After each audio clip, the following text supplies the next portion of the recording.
அஸ்ஸலாமு அலைக்கும் வரஹ்மத்துல்லாஹி வபரகாத்துஹு.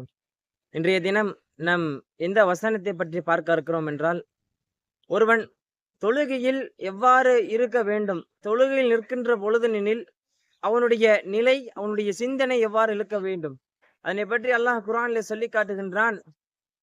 ஹாஃபிலு அல ஸலவாத் வஸ்ஸலாத்தில் உஸ்தா வகூமு லில்லாஹி கானிதீன் என்பதாக சொல்லி காட்டுகின்றான்.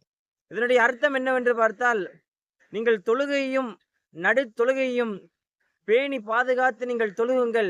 சொல்லிட்டு அல்லாஹ் இறுதியாக ஒரு வார்த்தையை சொல்லி இந்த ஆயத்தை முடிவு செய்கின்றான். வகூமு லில்லாஹி கானிதீன், நீங்கள் தொழுகையை நிற்கின்ற பொழுது அல்லாஹ்வினுடைய சிந்தனையுடன், அல்லாஹ்வை அஞ்சி, அல்லாஹ்வினுடைய பேணுதலின் காரணம் அல்லாஹ்வை பேணி நீங்கள் தொழுகையில் நின்று வணங்குங்கள் என்பதாக அல்லாஹ் சொல்லுகின்றான். பார்க்கின்றோம். இதன் மூலமாக நமக்கு விளங்க வரக்கூடிய ஒரு விஷயம், நம் தொழுகையை நிற்கின்ற பொழுதெனில் அல்லாஹ்வினுடைய சிந்தனை நமக்கு வர வேண்டும்.